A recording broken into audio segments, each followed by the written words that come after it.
This video is about trigonometric identities, and specifically those located in our textbook in section 4.1. So there are actually many sections of identities we'll be going through in chapter 4, but this is the first of those. And so we will definitely need to memorize these identities that you're looking at. And it's not as hard as you think to memorize them. Now, a lot of these on this page currently that you're looking at are already probably memorized by you or close to it because we've been using them for a while. Just take a quick look at them. We have secant equals 1 over cosine. That's familiar. Cosecant is 1 over sine. Tangent is sine over cosine. And cotangent is 1 over tangent. So those are all just the basic definitions we've been using for several sections now. Next, we have the negative identities that we've also been using. So you can see each of them there match what we've seen, with cosine being what we call an even function, and then sine and tangent are both what we call odd functions. The difference being that when you put a negative x for the input, notice that's the same thing in each case, but the output for an even function is just the basic cosine value here with no negatives at all. But then for sine and tangent, notice those outputs each turn negative. That's the difference between even and odd. And there's some graphical symmetry that goes with those things. But nevertheless, those are familiar identities for us, the negative identities. And then thirdly, down in this box below, we have the Pythagorean identities. Now the one located here above, where you see cosine squared of x plus sine squared of x equals 1, that's the main Pythagorean identity. From that, you can get several others that turn out to be helpful. I have a couple of them listed here, and I'm going to show you exactly how you can get them. For instance, if we take this original Pythagorean identity and divide each of its expressions by, let's say, cosine squared of x, all the way across, dividing everything by cosine squared of x will yield the following. The first term would be cosine squared over cosine squared of x, which of course is 1. Okay, notice this 1 right here. The second term would be sine squared over cosine squared. Well, that's tangent squared, this term here. And the last term, 1 over cosine squared of x, would be really secant squared, this term here. So you can see how this very act of dividing everything by cosine squared in the original Pythagorean identity is how you get this other identity in the bottom left. The bottom right identity could be found the same way, except you'd be dividing by sine squared instead of cosine squared. So if you look in the textbook in this section, you'll see several gray boxes with these identities in them. In fact, they even list many more identities, but the ones I have on this document are the basic ones you need to know, and once you know these, usually any of the other ones you can find more easily. So I recommend limiting your list of what to memorize to this. If you want to memorize all of them listed in the book, of course that's fine. If you go to our Desire to Learn page and then click on the Content tab at the top in the green bar, you'll notice several different sections. You've probably been using this already for a lot of things, but there's a new section called Materials, and in that list of materials, at the bottom of it currently, it has 4.1 identities. Of course, more things may be added to this list eventually, but for now, that document right there is the version that you just saw on this video. These are the identities you need to memorize, but then if you know these, you can get most of the other ones listed. For example, if you take this basic Pythagorean identity, which you probably already have memorized, if I wanted to solve it for, let's say, cosine squared, I could easily write that as cosine squared of x equals, and then of course to do that I'd be subtracting the sine squared to the other side, so I'd have 1 minus sine squared of x. So this new equation that you get from that, really you could count it as a different identity, but it's really not. It's coming from this basic Pythagorean identity, and it's easy to get. So that's why I suggest just sticking with the list that's in front of you here, and you should be able to get anything else you need. Let's now take a look at an example of how we're going to be using these identities. Many of the examples you'll see in homework say something like prove or show the identity or show that this is an identity. And so this is perhaps a new kind of problem for you. I want to demonstrate one here to show how these work. Now, they're asking us to show, and then they give us an equation. So the basic idea of a proof or showing is that you want to prove this without totally assuming it. Meaning I can't actually assume that what you see here, which is cosecant of A times tangent of A equals secant of A, we can't assume that's true yet. Our job is to show or prove that it is true. And so the typical way we'll do this is by either starting on one side, the left or the right, and working our way to the other using true replacements or substitutions with our identities.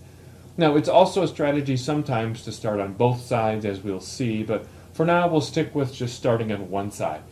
And the strategy, or general strategy I'd like you to try to use is this. Start with the more complicated side. Start with the more complicated side. Now, sometimes that's obvious, sometimes it's not. In this case, I think something as simple as the left side just looks like it has more going on than the right side is enough to say that I think the left side's probably more complicated here. It's not terrible if you pick a different side to start, but this general strategy I think will make your life a lot easier as we go forward. So what I mean by starting with the more complicated side is, let's go ahead and rewrite it. So we have cosecant of A times tangent of A. And I'm going to leave it there for a moment and not put equals secant A. That's where we want to end up by saying. In this example, since we're just kind of getting the hang of this, we're going to simply replace cosecant and tangent with what we know they're equal to. If you look back at the document we had originally here, or the one that's posted, these are what would be called the basic identities, or just definitions of the trig functions. For instance, cosecant is really 1 over sine, so I'm going to replace that with 1 over the sine of A. So that expression is replacing what was cosecant, and then similarly, tangent of A is the same thing as sine of A over cosine of A. Alright, so there's one replacement or substitution we've done, and that would be considered like a step in this problem. We start here with what we were given. It was on one side of the equation originally here, and we want to eventually work our way doing substitutions like this to get to the other side, which was secant of A. Now, if you bring in some algebra skills, notice that we have a sine of A in the denominator here, and a sine of A in the numerator in the next factor. Well, those would cancel each other out, giving us then 1 over cosine of A left. But then if you go back to the definitions of these trig functions, what is 1 over cosine of A? That's right, secant of A. Now, notice that's exactly where we wanted to end up. Right? The whole point of this identity was to show that the cosecant of A times the tangent of A is equal to the secant of A. Well, these step-by-step processes we just took, which ended us up exactly where we wanted to be with secant of A, is the proof or way of showing that this identity is true. And so all of this work is your answer to the problem, not just the bottom line of secant of A. The entire process, one step at a time, is the solution to the prove or show problem. Let's take a look at another example of proving or showing an identity. This time we want to prove that 2 secant squared of beta is equal to 1 over 1 plus sine beta plus 1 over 1 minus sine beta. Now, as you might recall from the previous example, our strategy was to start with the more complicated looking side. And I think it's hopefully somewhat obvious that the right side of this equation looks a little worse than the left. Namely, it has 2 terms, and those terms each have fractions in them. So we're going to go ahead and start with that side, which means I'm going to copy it down. So we have 1 over 1 plus sine beta plus 1 over 1 minus sine beta.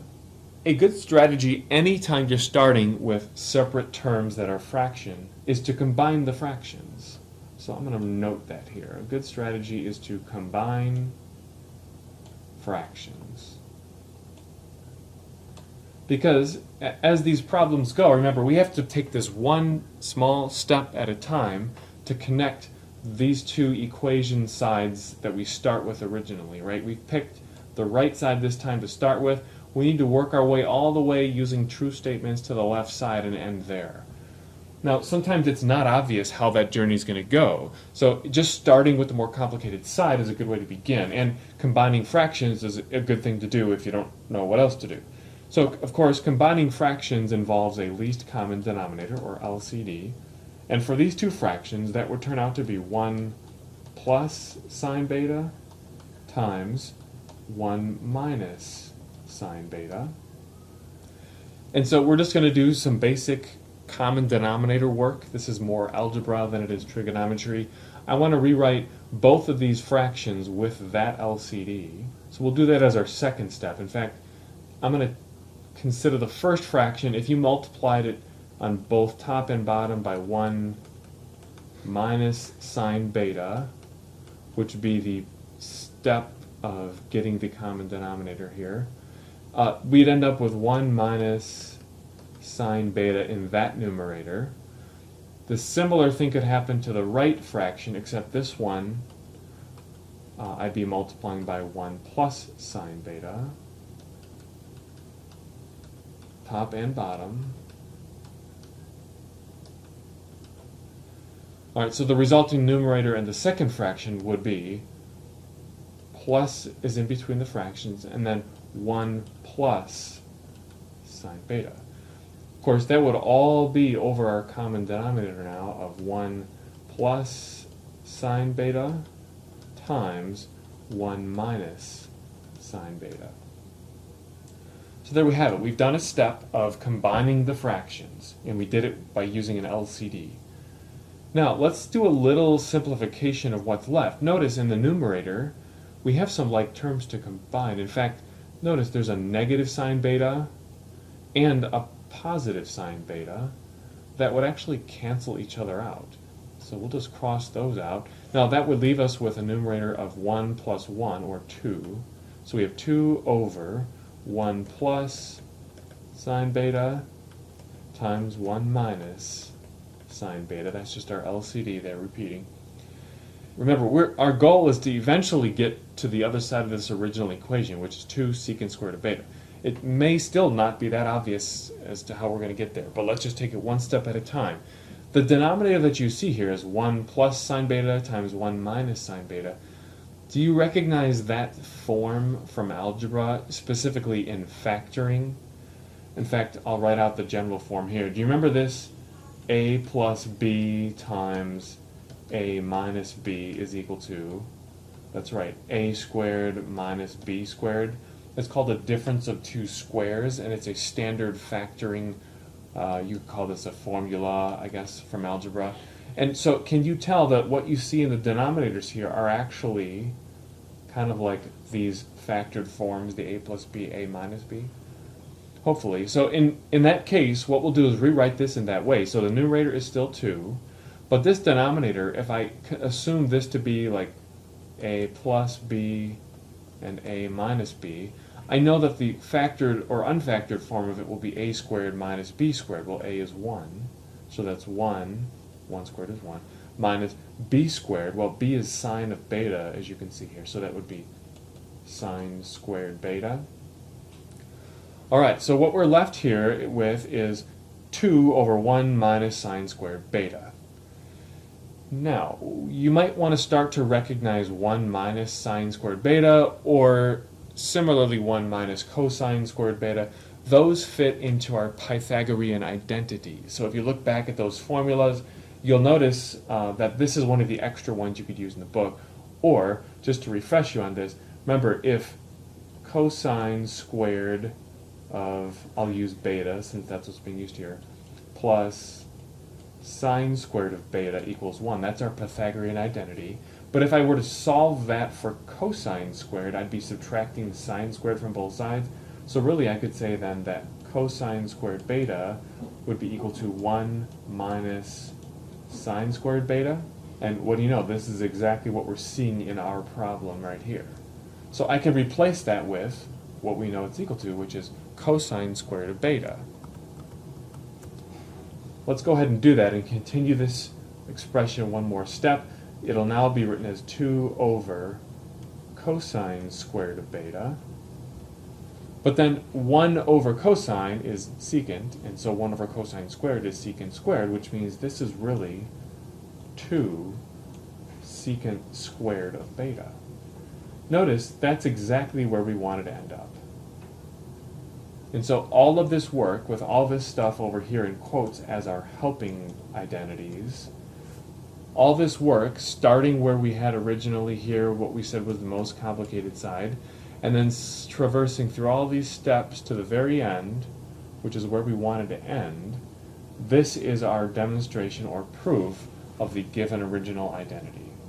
Let's look at another example where we want to prove or show an identity. This time the identity given is tangent of negative a times cosecant of a times cosine of negative a equals -1. So remember, we want to start on one side of this equation that we're beginning with here and work our way one little step at a time to the other side. Now, our strategy so far has been to start with the more complicated looking side. Hopefully it's fairly obvious here that the left side is a little more complicated. So I'm going to rewrite just the left side to get things rolling here. We have tangent of negative a times cosecant of a times cosine of negative a. And we want to start working one step at a time to finally somehow eventually end up at -1 with true equivalent replacements happening along the way. A great place to start, if it's available, is to use negative identities. See these little negative signs in here, tangent of negative a and cosine of negative a? Yeah, we want to replace those, otherwise they're going to cause problems later on. So using the negative identities we have already listed, they're on that 4.1 identities sheet, we know that the tangent of negative a is really equal to negative tangent of positive a. So tangent of negative a is equal to negative tangent of a. I'm just doing a replacement there. Now the middle factor in this is just cosecant of a. We're going to leave that alone for the moment. And then the third factor was cosine of negative a. If we use the negative identity for cosine, that turns out to be equivalent to just the cosine of positive a. So cosine of negative a equals cosine of positive a. That's another negative identity. Now that we've addressed and taken care of the negative identities we had present at the beginning, let's go ahead and do some replacements. For instance, tangent is defined in a way that we know, so I'm going to leave the negative sign in front of it that we had here, but tangent of a is really sine of a over cosine of a, so I'm going to replace those things. Secondly, cosecant of a is really 1 over sine of a. So we're just using the basic identities here, or definitions of these trig functions, to replace the original ones. And then thirdly, I'm going to leave the cosine of a as is. There's really nothing to replace that with at the moment.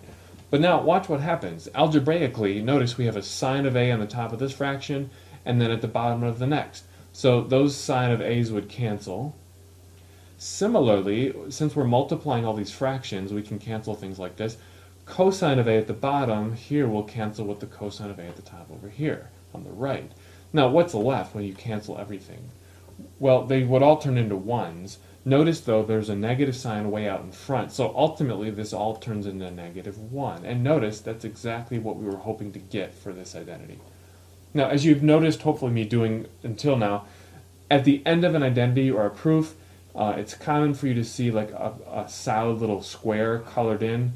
That's the symbol for we're done, basically. So at the end of a proof, if you just put a colored in square or box, it's indication that that's the end of the work to prove or show this identity. Let's look at another example to prove or show an identity. This time the identity given is, on the left side of the fraction, cosecant of x minus cotangent of x all over secant of x minus 1 equals cotangent of x. So in keeping with our strategy, we're going to start with the more complicated looking side, which would be the left side here. So I'm going to copy that over.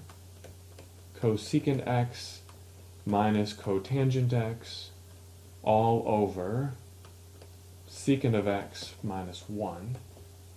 And we're going to work our way one step at a time and hopefully end up at the right side of this original equation with just cotangent of x. given the left side where we're starting, a good strategy might be to use the basic identities and just replace, in fact, all three of these trig functions, cosecant, cotangent, and secant. Those can all be replaced with simpler versions.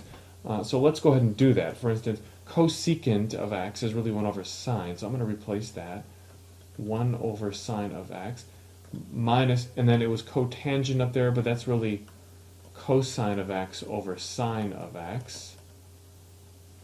Now remember, that's all the numerators, so I'm going to put a large fraction bar under those things. And then underneath, we had secant of x minus 1. Well, secant is really 1 over cosine of x. And I'll just put minus 1 since we might not be sure what to do with that yet. We're going to use one of the other strategies we've already mentioned here also, which is combine fractions. So I'm going to star that and rewrite that as a strategy. Combine fractions. Sometimes you need to get an LCD to do that, and sometimes you don't. For instance, if you look at the entire numerator of our expression currently, notice those already have a common denominator of sine of x, so we don't need to get another one there. But if you look at the denominator, we have 1 over cosine of x minus 1. So we'll need a common denominator for those, which will have to be just cosine of x. In other words, I'm going to rewrite 1 as just cosine of x over itself. That really is 1, and then it will give me a common denominator of cosine to work with for those two terms. So let's go ahead and take that a step further. I'll kind of move over to the right here. In the numerator up top, we have 1 over sine of x minus cosine of x over sine of x. Together that would be 1 minus cosine of x all over sine of x.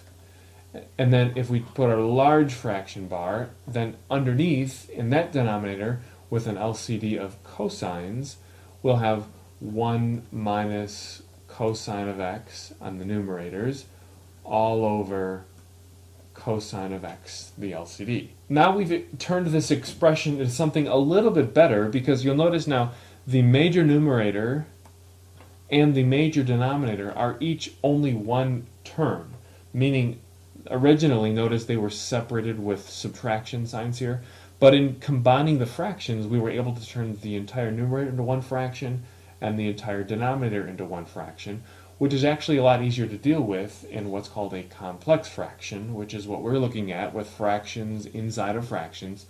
So since I'm dividing by a fraction, that's actually the same thing as multiplying by the reciprocal. So I can take this original or entire denominator down here, 1 minus cosine of x over cosine of x, flip it over and multiply by it, which would give us cosine of x on top now. That's this one getting flipped up here. And then 1 minus cosine of x in its denominator. So this entire expression below now flipped over and is being multiplied by our original numerator expression above. Now, if you take a quick look at this, you can notice something very convenient, which is we have 1 minus cosine of x up here and 1 minus cosine of x down here. And since we're multiplying these fractions, those would cancel out. Now, what's left after canceling those? Well, we have this cosine of x on top, so I'll rewrite that. And then, underneath it, we would have this sine of x. Everything else vanishes. And so we're left with cosine over sine, which happens to be the definition of cotangent of x, and that's exactly where we wanted to end up. So this right here will conclude our proof of us showing that the original identity is indeed true.